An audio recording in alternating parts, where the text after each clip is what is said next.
자, 우리 이번 시간에 여러분들, 우리 제6장 보험 세제 보도록 할게요. 자, 145페이지입니다. 자, 우리 생명보험 세제 관련된 부분 보도록 하죠. 자, 우리 생명보험, 우리 세제 부여의 의의라고 되어 있는데요. 자, 1번 사회보장 기능을 보완한다라고 되어 있죠. 우리 생명보험이라고 하는 것은 여러분들, 우리 첫 시간부터 배웠던 거, 생명보험이 필요한 이유라고 해서 3층 보장론에서 사회보장이 최적이 아니고 최저, 아주 최소한의 수준에 미치기 때문에 추가적인 보장이 더 추가되어야 된다. 그래서 민영보험 가입을 해야 되는데, 자, 이런 민영보험 가입을 하기 위해서는 국가에서 지원을 좀 해줄 필요가 있다라고 해가지고 사회보장 제도를 보완하는 차원에서도 국가에서 세제 지원까지도 하게 되는 거죠. 자, 거기에 이제 그런 말이 나옵니다. 두 번째 줄에 국가의 사회보장 제도만으로는 모든 국민이 다양한 위험 보장을 감당하기에는 재정적 한계가 있다. 자, 국가의 재정적인 한계가 있다는 얘기죠. 자, 그러니까 국민들이 개인적으로 보험에 많이들 가입했으면 하는 바람이 있는 거예요. 그래서 지원해 주겠다라는 거고요. 자, 그 다음 단락에 여러분들, 그 세 번째 줄에 그런 말이 나옵니다. 노후에 필요한 은퇴자금 준비가 많이 부족한 실정이다라는 거죠. 그래서 은퇴를 위해서 연금보험 같은 거 많이 가입하게 되면은 세제 지원을 많이 해드리겠다라는 거죠. 더불어서 여러분들, 우리가 장기보험의 성격을 갖는 생명보험은 이 보험료가 국가 산업발전을 위해서 쓰이기 때문에 국가에서도 좋은 거예요. 자, 이렇게 우리 세제 지원과 관련된 부분들이 이제 나번에 개인 보험 계약에 대한 세제 지원이라는 게 이제 나오는데, 자, 개인 보험 계약에 대한 세제 지원이라는 타이틀이 나오면은 이거 이제 반대 개념으로 여러분들 법인 계약이 또 있을 거예요. 그쵸? 자, 우리 개인 보험 계약 관련된 세제 지원 내용을 보니까 우리 박스에 나와 있습니다. 자, 첫 번째 점, 보장성 보험료에 대한 세액공제. 두 번째 점, 자, 연금계좌에 대한 세액공제. 자, 세 번째 점, 저축성 보험의 보험차익 비과세. 이런 것들이 나와요. 그러니까 개인이 가입하면은 보험료에 대해서 세액공제 해주겠다. 그리고 나중에 보험금 탈 때 많은 금액을 타면은 이자가 붙는 거잖아요. 그래서 이자 소득세를 내는 게 아니고 그런 차익에 대해서는 과세하지 않겠다. 뭐 이런 것들 개인을 위한 세제 혜택이다라는 거예요. 자, 이거에 비해서 여러분들 우리가 법인과 관련된 부분들, 세제 혜택과 관련된 부분들은 뭐냐면은 법인이 만약에 보험료를 납부하게 되면은 법인 입장에서 보면은 비용 처리받을 수가 있는 거죠. 그래서 우리 세법상 비용 처리를 손금 이렇게 얘기해요. 손금, 이익 보는 부분을 입금 이렇게 얘기하고요. 세법에서는. 그래서 비용이에요. 그래서 법인의 보험 계약에 대해서 손금 처리된다. 이거는 법인 계약에 대한 혜택인 거예요. 그래서 시험 문제가 개인 보험 계약에 대한 세제 혜택이 아닌 것은 그러면은 뭐 손금 산입 뭐 이런 말 나오면은 법인 얘기예요. 이거는 법인 쪽이다. 이렇게 좀 메모를 좀 해두시기 바랍니다. 자, 그러면은 우리 첫 번째부터 볼게요. 자, 보장성 보험료에 대한 세액공제라고 되어 있죠. 우리 보험 가입하면 여러분들 일반적으로 그냥 보장성 보험 많이 가입하죠. 그렇죠? 이 보장성 보험에 가입을 하게 되면은 보험료에 대해서 세액공제 해주겠대요. 그거예요. 근데 대상자가 누구냐면 근로소득자만 대상이에요. 그래서 개인 자영업자라든지 이런 분들은 일용 근로자도 안 돼요. 정상적인 근로자만 우리 세액공제 대상이 된다라는 거예요. 이해하셨죠? 자, 근로자만 혜택이 있다. 이런 부분이 이제 핵심 포인트인 거고. 자, 그러면 여러분들 근로자를 위한 제도인 거죠. 자, 그러면은 연간 납입보험료 얼마까지 되느냐라는 거예요. 100만 원까지. 100만 원까지 적용된 거예요. 이 근로자가 납입하는 보험료 100만 원까지. 그러면은 이 근로자가 뭐란 얘기예요? 계약자란 얘기죠? 계약자. 그러면 피보험자를 누구로 할 거냐라는 거예요. 피보험자. 피보험자는 여러분들 누굴까요? 부양가족일 거예요. 본인뿐만 아니라. 본인을 위한 계약인 뿐만 아니라 부양가족을 위한 계약까지도 다 합쳐서 연간 100만 원이에요. 그러니까 개인이 가입하는 보험도 연간 100만 원이 넘을 수가 있죠. 근데 다 합쳐서 100만 원이라고 하니까 뭐 사이즈는 그렇게 큰 건 아니죠, 여러분들. 자, 그러면 부양가족이 되는 피보험자는 근로자 본인뿐만 아니라 가족들도 대상이 된다라는 겁니다. 자, 그러기 위해서는 이 가족이 어떤 가족이어야 되냐라는 거죠. 부양해야 될 가족이다라고 보는 거예요. 그걸 세법에서는 여러분들 뭐라고 얘기를 하는 거냐면은 기본공제 대상자다 이렇게 얘기를 해요. 기본적으로 공제해주는 대상자를 얘기한다. 그게 바로 부양가족이다. 그래서 기본공제 대상자로 적용되는 이 부양가족이 되기 위한 요건으로는요, 연령 요건, 나이 요건이 필요해요. 나이상으로 20세 이하여야 되고요. 그리고 60세가 넘어야 돼요. 60세 이상자가 부양 대상 연령이에요. 그러니까 21살부터 59세까지는 부양 대상이 아니에요. 본인 스스로가 살아가야 된다라는 거죠. 연령 요건뿐만 아니라 이제 소득 요건도 또 따져요. 그래서 연간 소득 금액이 여러분들 100만 원 비용 다 빼고 100만 원 이하여야 돼요. 이런 가족들이. 그러니까 나이가 여러분들 어르신분들 65세, 70세 이러신 분들도 소득이 엄청나게 많으신 분들 있죠. 연령은 충족하지만은 소득이 많다라고 하면은 부양 대상이 아닌 거예요. 그래서 두 가지 요건을 동시에 충족해야지만이 기본공제 대상자가 된다. 자, 이 부양가족은 여러분들 뭐 직계 비속 자식도 있지만 직계 존속 부모님도 있고요, 배우자도 있고요, 그리고 형제들도 부양 대상이 될 수 있는 겁니다. 형제자매까지 다 이런 요건을 충족해야 되는데, 자, 여기에서 여러분들 부양가족 중에서 요 연령 요건만큼은 충족이 안 되는 제외되는 제가 있어요. 연령 요건 대표적으로 우리 배우자는 기본적으로 여러분들 그쵸? 요 사이의 연령대일 수도 있잖아요. 그렇죠? 그렇다고 해서 부양 대상이 아니다라고 하면 말이 안 되죠. 그래서 배우자는 소득 요건만 100만 원 이하면 되는 거예요. 그리고 또 하나는 여러분들 중요합니다. 이건 장애인. 예를 들어가지고 자식이 장애인인데 25세다.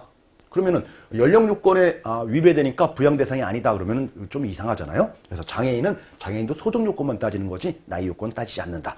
자, 이런 대상자를 대상으로 연간 다 합쳐서 100만 원까지 우리 세액공제 주겠다는 거예요. 그러면 세액공제율이 몇 프로냐? 12% 이렇게 세액공제 주겠다. 요겁니다. 그러니까 연간 얼마예요? 12만 원이죠. 12만 원을 세금 낼 때, 우리 소득세 낼 때 빼주겠다라는 거예요. 그래서 근로소득자를 대상으로 하는 보장성 보험료 세액공제와 관련된 부분들 이렇게 지금 알아봤고요. 자, 또 하나는 뭐냐면은 이거 이외에도 여러분들 추가적으로 요 피보험자를 우리 장애인으로 가입하는 장애인 전용보험이라는 게 있어요. 뒤쪽에서 여러분들 생명보험 파트 쪽에서 장애인 전용보험을 또 공부를 하실 건데, 자, 우리 장애인 전용보험에 가입을 한다라고 하면은 이 일반적인 보장성 보험 이외에 추가적으로 장애인 전용 보험에 대해서도 100만 원 한도 내에서 여기는 15%까지 세액공제 해줘요. 자, 그러면 얼마죠? 15만 원이죠. 그래서 여러분들 부양가족에 장애인이 있다라고 하면은 일반적인 사람들 100만 원, 그리고 장애인 별도로 100만 원. 이해하셨죠? 그러면 토탈 다 합치면은 얼마까지? 27만 원까지 세액공제를 받을 수도 있다라는 거예요. 그런데 만약에 부양가족이 없고 나 혼자다. 근데 내가 장애인이다. 라고 하면은, 그러면 장애인 보험도 보장성 보험이잖아요. 그리고 장애인 보험이잖아요. 그래서 동일한 보험에 이 12%와 15%가 중복 적용은 안 돼요. 별도로 추가적으로 적용받는 거지 중복 적용되지는 않는다라는 거. 이렇게 좀 기억을 해두시면 되고요. 자, 그러면 여러분들 1월 1일부터 12월 31일까지를 전 1년 동안 내는 보험료를 따지는 건데, 예를 들어서 7월 30일까지 보험 계약을 유지하다가 이때 이제 해지했다라고 하면은 이때까지 낸 보험료에 대해서 이거 혜택 받을 수 있느냐? 낸 거니까 혜택 준다라는 거예요. 이해하셨죠? 근데 또 중간에 이제 해지했는데 만약에 이걸 세액공제 받았다라고 하면은 추징되느냐, 다시 환급해야 되냐? 그거 아니다. 어쨌든 낸 거에 대해서는 그냥 해준다라는 거. 그게 여러분들 거기 마번, 바번 뭐 이런 부분에 대해서 지금 제가 다 설명드린 거예요. 다 설명드렸다. 자, 다음 여러분들 우리 박스가 이제 마지막 박스가 하나 나오는데, 보장성 보험료 세액공제 예시라고 해가지고 좀 기억을 해 두셔야 될 부분들이 이제 4번이죠. 동그라미 4번. 자, 장애인인 근로자가 본인을 피보험자로 보장성 보험에 가입해서 보험료를 연간 100만 원 납입한 경우는 어떻게 하냐? 자, 다른 사람 한 사람도 없이 내가 장애인이에요. 그러면서 100만 원 낸 거예요. 그러면 일반 보장성 보험 12만 원, 장애인 전용 보장성 보험 15만 원, 중복 적용되는 게 아니고 그 중에 하나만, 그러면 15만 원 받으면 된다. 이런 얘기를 지금 하고 있는 거고요. 자, 동그라미 5번. 태아를 피보험자로 하는 일반 보장성 보험에 가입한 경우. 자, 태아도 여러분들 우리 부양 가족인 맞죠? 그렇죠? 근데 태아는 아직 안 태어났잖아요. 태어난 사람이 부양 가족인 거예요. 그래서 태아 보험은 여러분들 여기 대상이 아니다라는 겁니다. 태어나야지만이 되는 거예요. 자, 다음 6번 보니까 여러분들 뭐 이런 경우도 있어요. 예를 들어가지고, 자, 올해가 이렇게 되고 내년도도 이렇게 된다. 그러면 2년짜리 보험을 체결하는데 이때 여러분들 가입하면서 일시납한 거예요. 모든 것들을. 일시 납입을 다 한 거예요. 2년치를 한 번에. 예를 들어서 200만 원이다. 2년치가. 200만 원 다 낸 거예요. 그러면 200만 원 이때 냈겠죠? 근데 원래는 100만 원, 100만 원 이렇게 내야지 맞는 건데 일시에 다 납입을 한 거예요. 자, 그랬을 경우에 자, 요때 100만 원, 다음 연도에도 100만 원 이렇게 세액공제를 받느냐? 이거 안 돼요. 우리는 여러분들 보장성 보험료 세액공제는 현금주의예요. 우리가 현금주의, 발생주의 막 이렇게 얘기하는데 이제 발생 기간에 따라서 안분하지 않고 현금 납입한 것만 보겠다라는 거예요. 그러니까 요 1차 년도만 세액공제 100만 원 받는 거지 2차 년도는 못 받아요. 이해하셨죠 뭔지? 자, 그게 여러분들 동그라미 6번에 설명을 하고 있는 거고요. 자, 동그라미 7번, 뭐 8번 이렇게 나와 있는데 뭐 이런 부분들은 생략하죠. 자, 요 정도의 우리 예시 부분들을 좀 기억을 하자. 자, 그래서 보장성 보험료 세액공제는 이렇게 좀 정리를 해두시면 되고 시험 문제 좀 자주 나오는 편이니까 좀 기억을 해두실 필요가 있겠네요. 자, 다음 연금계좌 세액공제 보도록 하겠습니다. 연금계좌. 자, 우리 연금계좌와 관련된 부분에 대해서 우리가 개념적으로 좀 아실 필요가 있는 거예요. 우리 여러분들 3층 보장론에 따라서 1층은 국가보장에 해당되는 국민연금이라는 것을 납부하죠. 이거는 좀 공적연금이에요. 공적연금. 그거 이외에 이제 2층에 해당되는 것은 기업에서 우리 보장받는 퇴직연금이 여기에 해당될 거예요. 그리고 3층은 뭐죠? 개인이 가입하는 개인연금. 개인연금. 자, 이런 게 있는데 자, 요 두 가지를 우리는 사적연금 이렇게 얘기해요. 사적연금. 자, 이 사적연금 중에서 세법상 이 본인이 납부하는 금액이 있다라고 하면은 그 금액에 대해서는 세액공제 해주겠다라는 거예요. 이게 바로 연금계좌다. 이 중에서 본인이 납입하는 금액이 있다라면은 이 납입하는 금액에 대해서 세액공제 해주겠다. 이게 바로 연금계좌다. 연금계좌. 자, 그러면은 우리 여기서부터 볼게요. 개인적으로 가입하는 연금. 자, 개인이 가입하는 연금은 여러분들 연금보험이라는 것도 있고요. 연금저축이라는 것도 있어요.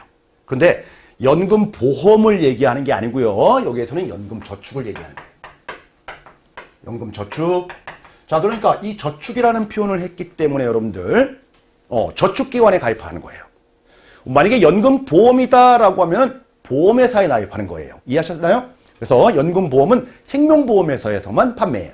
연금보험은. 근데 연금저축은 전 금융기관, 저축기관에서는 다 판매해요. 그러면은 어디에서 판매할까요? 자, 은행에서도 판매할 거예요. 그리고 뭐 증권사에서도 판매할 거예요. 그리고 이제 보험사도 판매하겠죠? 그러면은 은행에서 판매하는 연금저축을 뭐라고 하냐면은 연금저축 신탁 이렇게 얘기해요. 표현이. 자, 우리 증권사에서 가입하는 연금저축을 뭐라고 하냐면은 연금저축 펀드 이렇게 얘기를 하는 거고, 자, 보험사에서 가입하면은 연금저축 보험 이렇게 얘기를 하는 거죠. 자, 그래서 연금저축과 관련된 부분은 이렇게 세 가지가 있다. 연금저축 신탁, 연금저축 펀드, 연금저축 보험. 자, 본인들이 납입을 하니까 납입하는 금액이 다 있겠죠. 그래서 이것들이 이제 연금저축 계좌 이렇게 얘기를 하는 거예요. 연금저축 계좌. 그러니까 이게 이제 연금계좌가 되는 거예요. 이해하셨나요? 자, 다음으로 두 번째 이제 퇴직연금 쪽 한번 알아볼게요. 자, 퇴직연금 쪽은 어떻게 퇴직연금을 하는 거냐면 여러분들 퇴직했을 때 우리 퇴직금 일시금을 주잖아요. 예전에는. 근데 이것들을 모아가지고 나중에 연금으로 주겠다는 게 퇴직연금이에요. 그러면 결과적으로 자, 지금부터 우리가 퇴직할 때까지 근속하면서 모아놓은 금액이 있겠죠?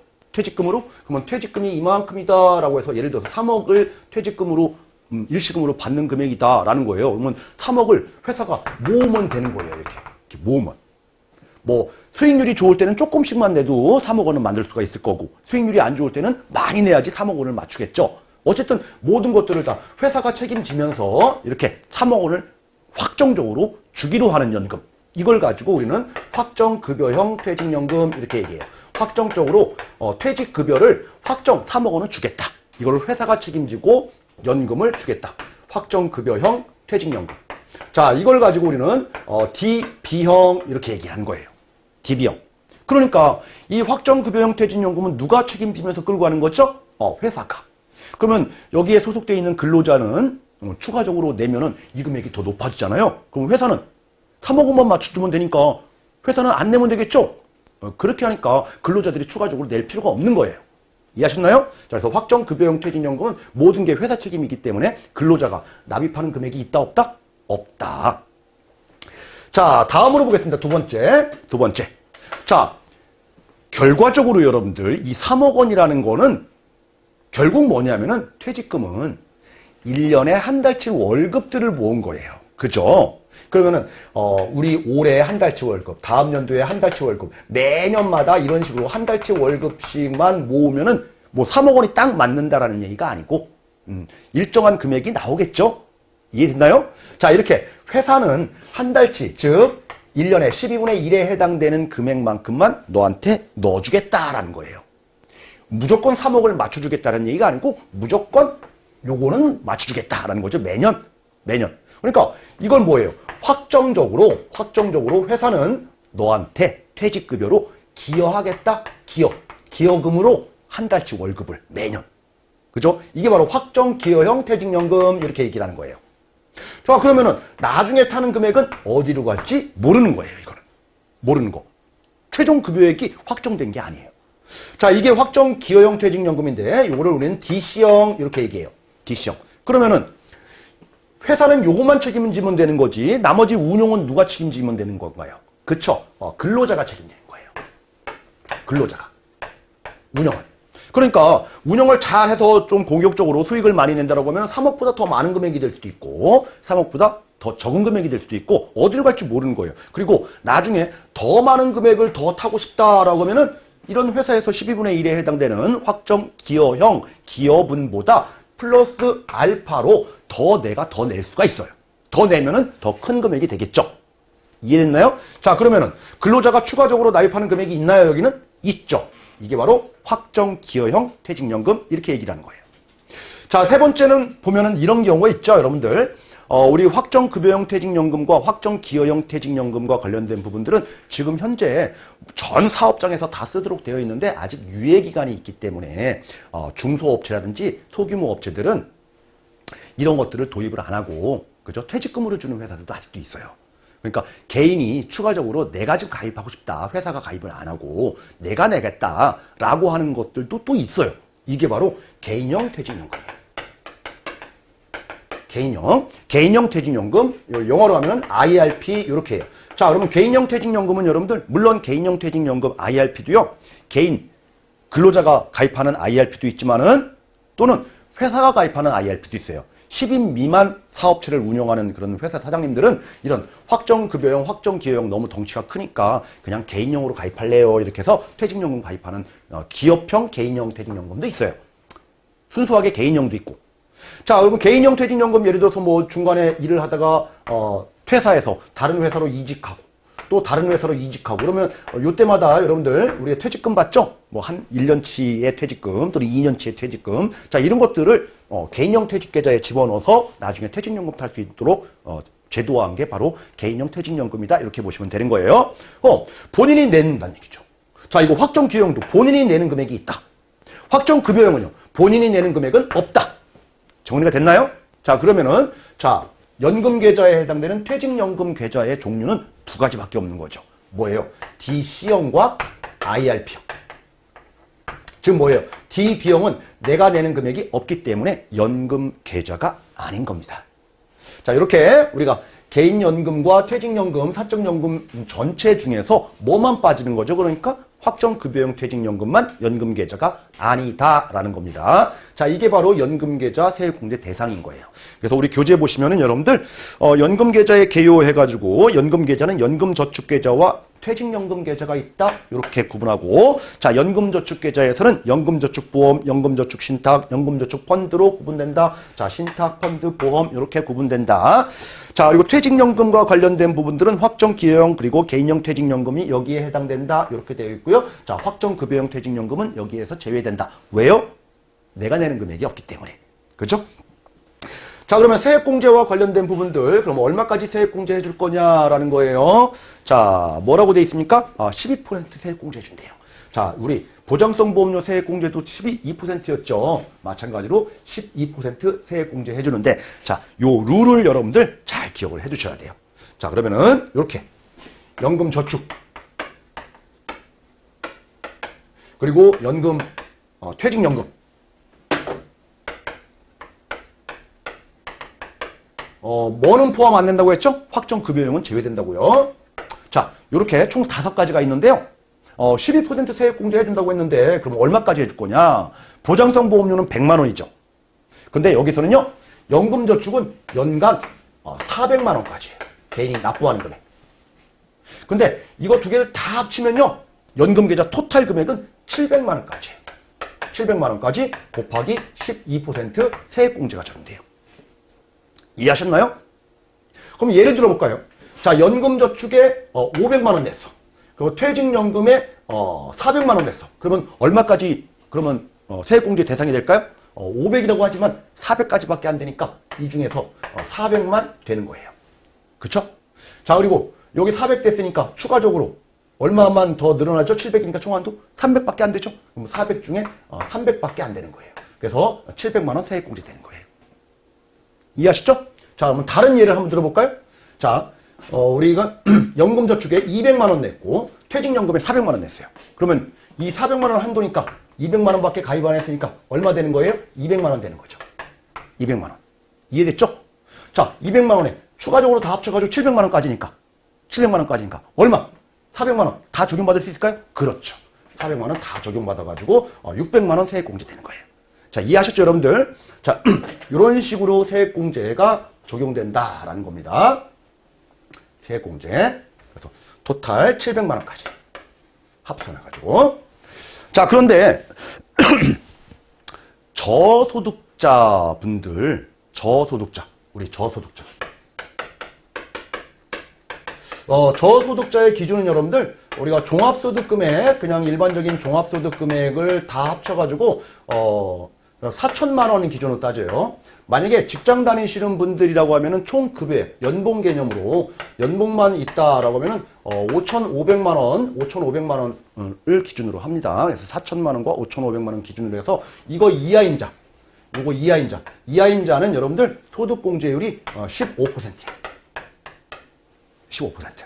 우리 장애인도 15%였죠. 그죠? 예, 저소득자도 15%다. 이렇게 좀 정리를 해주시면 되고, 저소득자가 있으니까 이제 고소득자도 있을 거예요. 고소득자는 그러면 초과자예요. 초과자. 그래서 종합소득금액 같은 경우에는 여러분들 1억 원 초과하는 자. 그리고 우리 근로소득밖에 없다라고 하면은 1억 2천 초과자. 이렇게 따져요. 자, 이런 초과자들은 그러면은 세액공제를 어떻게 해줄 거냐? 그러면 12%가 아니고 10% 해줄 거냐? 그거 아니에요. 자, 이런 자들은 어떻게 하는 거냐면 여러분들 연금저축과 관련된 한도가 400이 아니고 300으로 줄어요. 300으로. 총 한도는 여러분들 700 그대로 총 한도는 똑같아요. 12% 똑같고요. 뭐만 줄어요? 이것만 줄어요. 이것만. 그래서 개인이 가입하는 연금저축의 한도가 준다. 자, 여기서 이제 기억을 해둬야 될 게 여러분들 여기 4천, 5,500, 1억, 1억 2천 이런 것들은 기억을 좀 해두셔야 되는데 너무 어렵죠? 그쵸? 구분도 상당히 힘들고 그래서 우리 교재가 뭐 이런 부분들에 대해서 쭉 설명을 하고 예시를 또 들어놓고 하고는 있지만은 암기해야 될 게 너무 많다라는 거예요. 연금저축은. 그래서 연금저축과 관련된 부분들은 자, 이 한도를 구하는 이것들이 시험 문제에 나올 수는 있어요. 그런데 너무 집중, 그죠? 암기하려고 노력하지 마시고 그 앞에서 확정급여용은 제외된다. 이런 기본적인 개념 정도는 반드시 기억을 해두시기 바랍니다. 이해하셨죠? 자, 어려운 내용을 지금 한번 해본 거예요. 자, 이번 시간에 뭐 다음 이제 저축성 보험 보험차익 비과세 또 나오는데 잠깐 쉬었다가 할게요. 너무 힘든 부분을 하셨기 때문에 자, 잠깐 쉬었다가 다음 시간부터 저축성 보험 보험차익 비과세 알아보도록 하겠습니다.